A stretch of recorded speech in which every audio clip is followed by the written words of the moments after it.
Welcome to our lecture online. The second aspect of scientific notation is how we finally write the scientific notation. Notice in each case we only have a single digit in front of the decimal point, or if there's only one significant figure, like here, the number 6 or the number 4, we don't really have to write the decimal point, but notice there's only one digit there. So why do we do that? Well, we can actually write it in different ways, in which it would be mathematically perfectly fine, but it's just the normal format of scientific notation. Take, for example, the number 5,243. We could have written it as follows: 524.3 times 10 to the first power, or 52.43 times 10 to the second power, or 5.243 times 10 to the third power.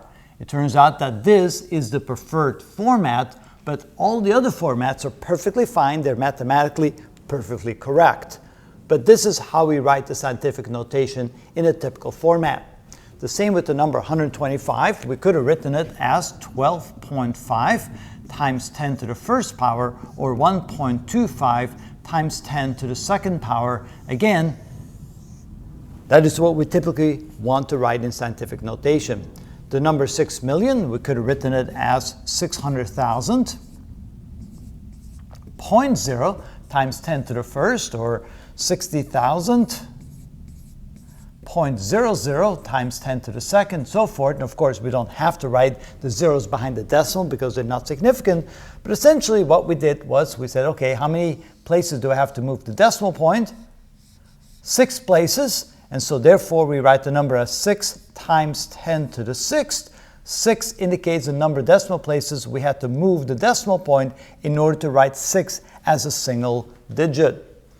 In the case of 0.004, we could have written it as 0.04 times 10 to the minus 1, or 0.4 times 10 to the minus 2, or essentially, and I'm running out of room here, finally, we can write it as 4 times 10 to the minus 3. And again, notice that here I move the decimal place over once, then I move the decimal place over twice, then I move the decimal place over 3 times, so I can have the decimal place to the right of the 4. In each case, I increase the number here, so it's 10 to the minus 1, 10 to the minus 2, 10 to the minus 3, the number of times I need to move the decimal place over before I get the number on the other side of the 4.